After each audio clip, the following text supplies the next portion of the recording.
राजस्थान का जिक्र आते ही रेगिस्तान और रेत के टीले जहन में आने लगते हैं।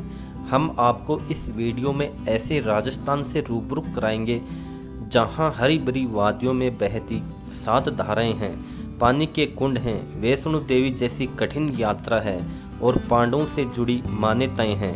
वह स्थान है झुंझुनू जिले में स्थित मालकेतु पर्वत और उसमें से निकलने वाली 7 धाराएं।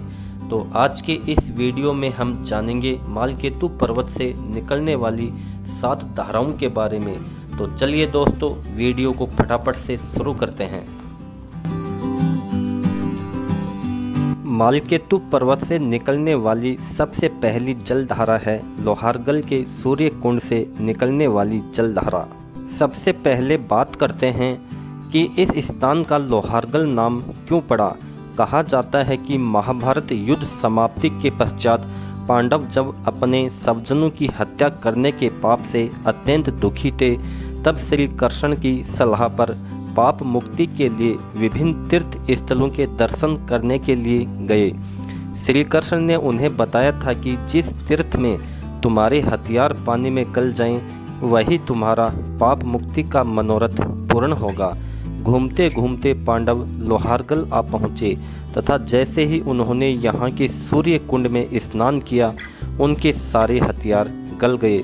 उन्होंने इस स्थान की महिमा को समझ इसे तीर्थराज की उपाधि से विभूषित किया।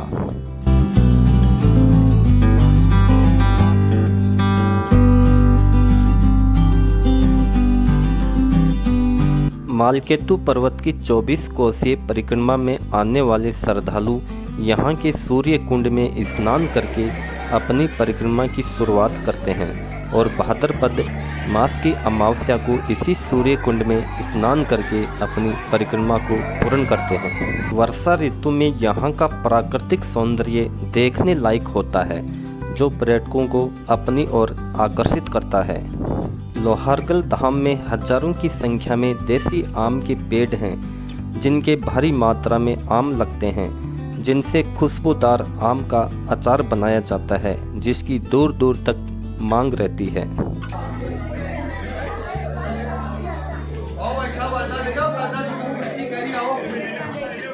लोहारगल के सूर्य कुंड की जलधारा के बाद दूसरी जलधारा आती है किरोड़ी धाम की जलधारा, जो लोहारगल से मात्र 7 किलोमीटर और उदयपुरवाटी कस्बे से 5 किलोमीटर की दूरी पर स्थित है। यहाँ पर 2 जलधारा निकलती हैं, एक ठंडी और दूसरी गर्म पानी की जलधारा। यह स्थान भी पांडवों से जुड़ा हुआ है। कहा जाता है कि यहाँ पर पांडवों ने भी तप किया था। यहाँ पर उदयपुरवाटी के संस्थापक महाराजा टोडरमल की एक छतरी भी बनी हुई है।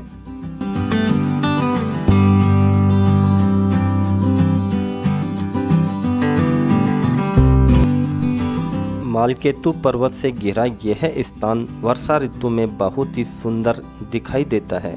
मालकेतु पर्वत की परिक्रमा का यह दूसरा पड़ाव है, जहां पर परिक्रमार्थी ठंडी और गर्म जलधारा में स्नान करते हैं।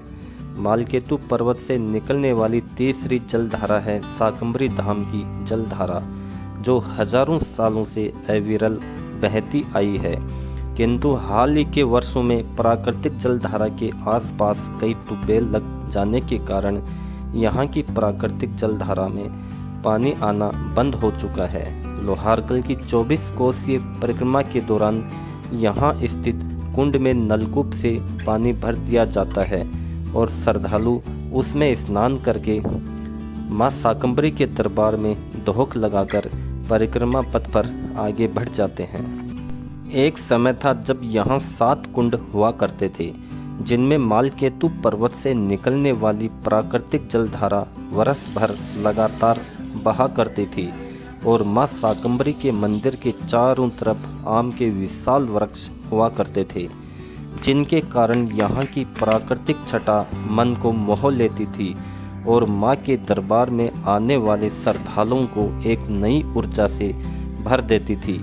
लेकिन वर्तमान की आधुनिकता में न जाने वो प्राकृतिक सौंदर्य कहाँ खो गया।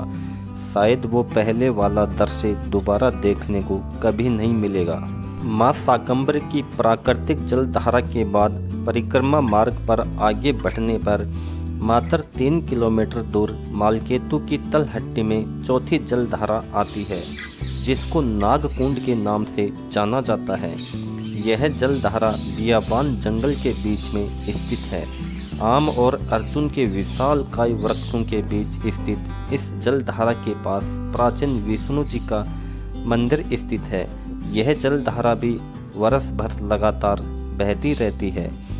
लोहारकल की 24 कोसीय परिक्रमा के दौरान इस जलधारा में श्रद्धालु स्नान करते हैं। वर्षा ऋतु में यहाँ का बहुत ही सुंदर दृश्य देखने को मिलता है, जो पर्यटकों को अपनी ओर आकर्षित करता है।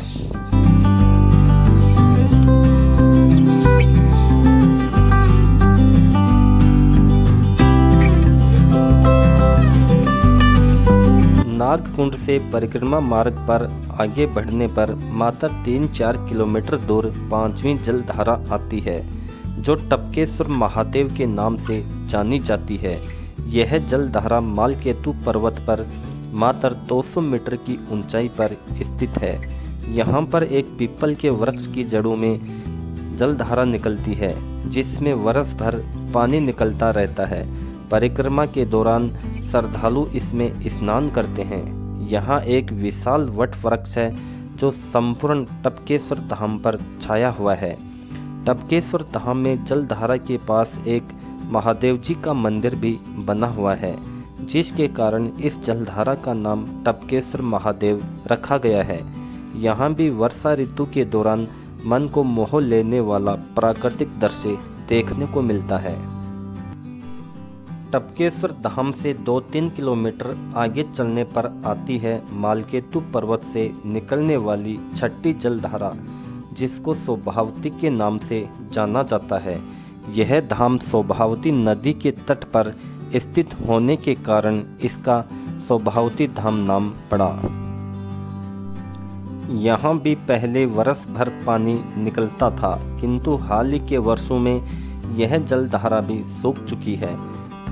इसके बंद होने का मुख्य कारण है शोभावती धाम के आसपास कई नलकूप लग चुके हैं, जिनसे पानी का अंधाधुंध दोहन किए जाने के कारण वाटर लेवल काफी नीचे चला गया और यह जलधारा भी शाकंभरी धाम की जलधारा की तरह बंद हो चुकी है।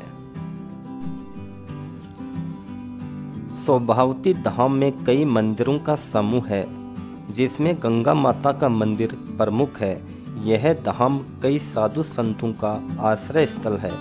लोहारकल की 24 कोसीय परिक्रमा के दौरान यहाँ हजारों की संख्या में श्रद्धालु आते हैं, जो यहाँ बने कुंड में स्नान करके गंगा माता मंदिर में मत्था टेक कर परिक्रमा मार्ग पर आगे के पड़ाव के लिए प्रस्थान करते हैं।